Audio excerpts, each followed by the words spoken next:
عسلامة، مرحبا بكم الناس الكل. ان شاء الله تكونوا بخير وفي صحة جيدة، وان شاء الله رمضانكم مبروك مرة اخرى وينعاد عليكم بالصحة والعافية يا ربي. اليوم جيتكم بدبارة جديد اللي هي زنود الست عراقية بلمسات تونسية. قبل ما نبداو ما تنساوش تشتركوا في القناة. بالنسبة للناس اللي ما هيش مشتركة ابونيفو باش يوصلكم جديد الكل. ما نطولش عليكم توا نبداو مع بعضنا في طريقة التحضير.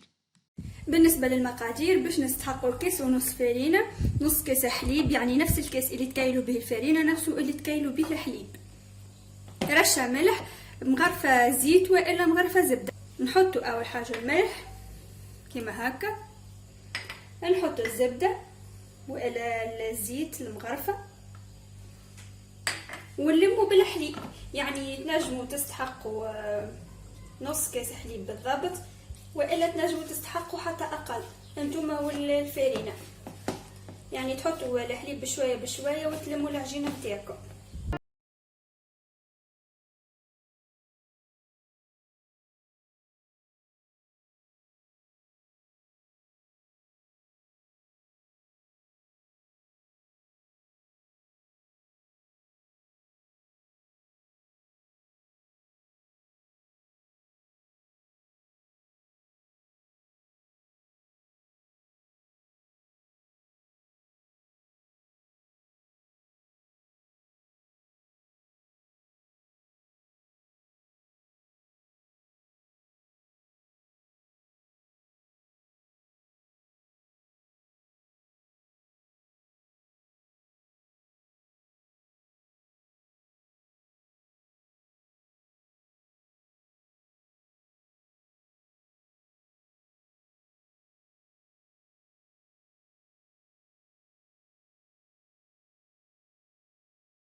وتوا بعد ما عجنتها بالكدا كيما شفتوا يلزمها تتعجن بالكدا باش نغطيها بابي سيلوفان والا بمنديله نخليها ترتاح لو طون اللي هي ترتاح باش نحضروا مع بعضنا الحشو متاع زنود الست.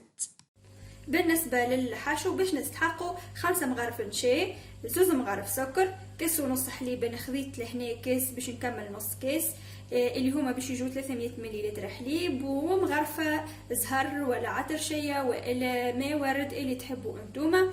هما نورمالمون هذوما هما المكونات اللي هما اسمهم محلبية، اما انا باش نزيد عليهم هكا حاجة واللي هو الجلجلين رحيته وخلطته بالزبدة وباش نزيدو للحشو.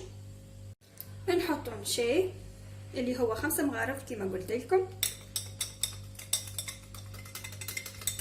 ونحطو الحليب هذا كيس وهذا نص كيس، نحطو السكر ونحطو شويه هكا على المذاق باش نحطهم يطيبوا هكا. نبقى نخلط فيهم كيما الكريمه، نطيبهم كيما الكريمه بالضبط. بون احنا في تونس نسموها كريمه النشا، اما نعملوا فيها مغرفتين نشا هكا، وهما يكثروا من نشا باش تجي الكريمه يعني خاثره بالكدا، يعني ما تجيش جيريه، تجي خاثره برشا باش من بعد كي نحطوها في العجينه ما تسيحش.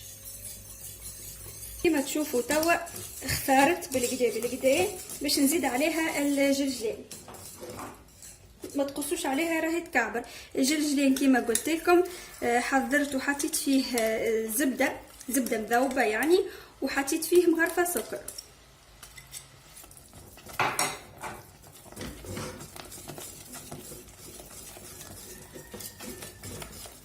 نخلطو هكا. شفتوا القوام نتاعها كيفاش ولا هكا تتسمى طابت سيء. باش نخليها توا تبرد ونرجع للبات نتاعي. رجعنا توا للعجينه باش ناخذ العجينه بعد ما ارتاحت شويه باش نحلها بالطريقه هذه هكا،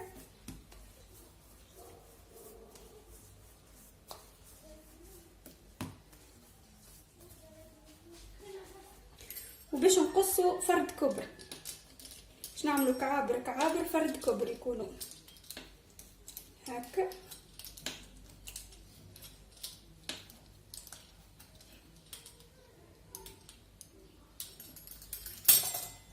نكعبلهم الكل. ماذا بيا يكونوا فرد كبر، ما تكونش واحدة اكبر من اختها. باهي توا شنو باش نعملوا؟ باش ناخذوا بالكعبوره ونحلوها في نشاء. ماذا بيكم برشا نشاء، حطوا باكم نشاء بحذاكم وابدوا تكثروا من الشاي باش تتحليكم بالكدا. نحطوا الكعبوره الاولى كما تشوفوا، نحلوها هكا شويه ونحطوا فوق منها الكعبوره الاخرى. كيف نحط عليها نشاء باش هكاكا ما يلصقوش على بعضهم.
حسيلو جتني شكل ما نحكيلكمش. المهم توا باش نقصوهم في شكل مستطيل، قصوهم الكل في شكل مستطيل باش يجونا مستويين ونجموا نخدموهم بالكدا. نحو هكا الزايد هذاك الكل وناخذ توا بالورقه. توا نجيب الكريمه نتاعي هذيك نحطها في ساشي كيما هكا، نعمل نقبه عريضه شويه ونحط الكريمه نتاعي بالطريقه هذه. زيت سخونه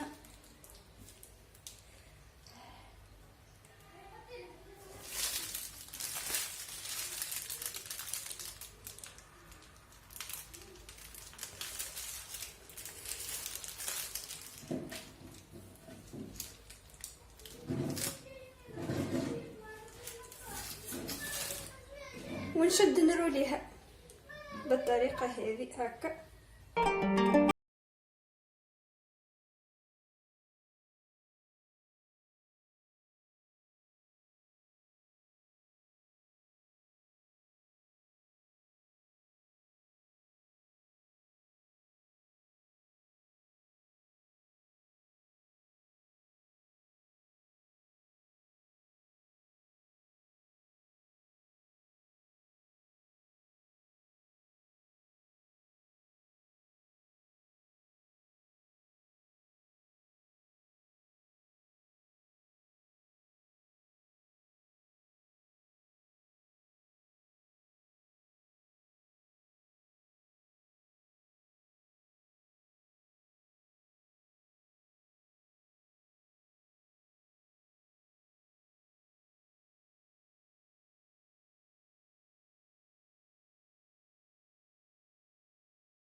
بعد ما كملت قديتهم ونظمتهم باش نحط عليهم زبده.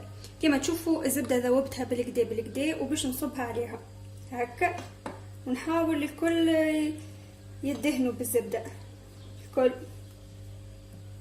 كان عندكم سمن يا حبذا تعملوا سمن، السمن يكون ابان، سينو اللي ما عندوش سمن يعمل زبده كيفي هكا بالضبط. كلهم هكا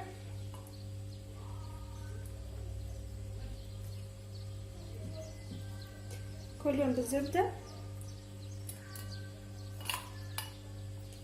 من بعد باش نصب عليهم الزيت وباش نحطهم يتقلب، زيت نباتي والا زيت مستوره، يلزمهم يتغموا بالزيت. بون انتوما كي باش تحطوا فيهم الزبده باش تكون شطر زبده وشطر زيت، يلزمهم معناها يتغموا بالزبده والزيت. وتوا باش نحطهم يتقلب. وتوا بعد ما كملت تقليتها كيما تشوفوا وسقطرتها من الزيت بالكدا بالكدا باش نحط عليها الشحور. بالنسبه للشحور هذايا حضرته برشا مرات معاكم في فيديوهات اخرين، تنخليكم حاسيلوا اللين متاع اي واحده منهم في صندوق الوصف وشوفوه كيفاش يحضر. باش نحاول نشحرهم الكل. وماذا بيكم يكون الشحور يا اما الشحور سخون يا اما زنود الست سخونين، واحده من الاثنين، وتشحروهم هكا بالكدا بالكدا، خلوهم يشربوا كالشحور الكل. باش ناخذ شويه فاكهه اللي متوفره عندكم في الدار، يعني مش باللازم فاكهه معينه. ناخذ شويه جلجلين وشويه لوز مهرس وباش نحطهم عليهم. ماذا بكم تحطوهم وكي يبدو مزال كي حطيتوا عليهم الشحور باش هكاكا يلصق لكم، سينو مش باش يلصق لك.